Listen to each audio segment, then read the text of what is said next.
Our verse for today is in John chapter 1, verse 1. In the beginning was the Word, and the Word was with God. And the Word was God. Ano daw? In the beginning was the Word, and the Word was with God, and the Word was God. Okay. Parang redundant. Name something in God's Word that you don't understand. Yun na yun, sabi niya. Yung verse na yan. Yung verse na yan. Ikaw, Carlene, name something in God's Word that you don't understand. Ako madami. Kayo. What would make it easier for you to understand the Bible? Yung ano niya, sacrifice niya. What would make it easier for you to understand the Bible? Ako, piliin mo yung tamang version para sa'yo. Kasi para sa akin, yung pinakamahirap na version ng Bible is yung King James version. Kasi malalalim yung English doon. Tapos, ang pinakamadali para sa akin is yung English ata.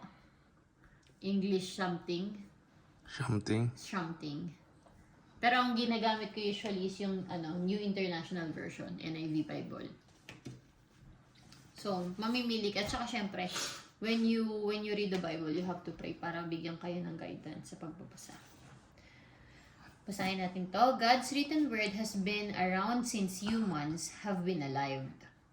When God spoke to His people, they wrote it down and passed it on to others. When God did something amazing, they wrote that down too. The written word got bigger and bigger. People taught their children from its pages. They changed their lives based on what it said. They debated over which part were most significant and put them together to form Scripture, God's written word. The Old Testament, God's word, served as mankind's primary source for knowing God, until Jesus came and the Word became flesh. Because Jesus is the Word of God.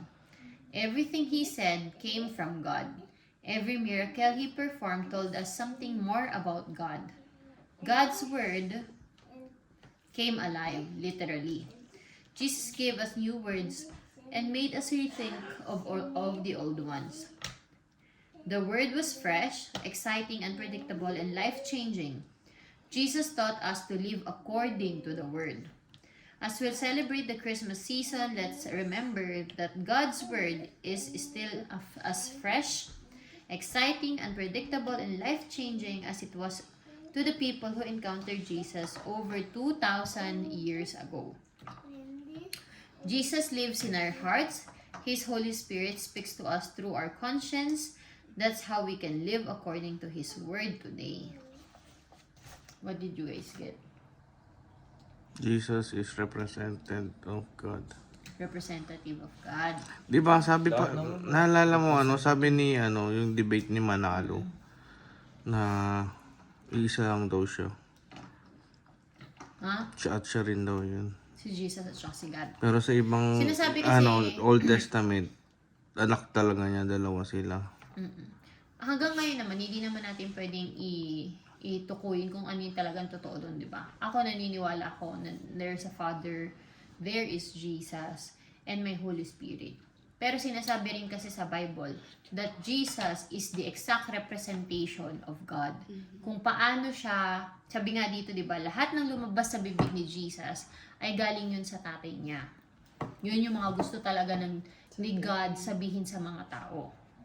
Sinabi rin dito that Jesus, that every miracle He performed told us something more about God.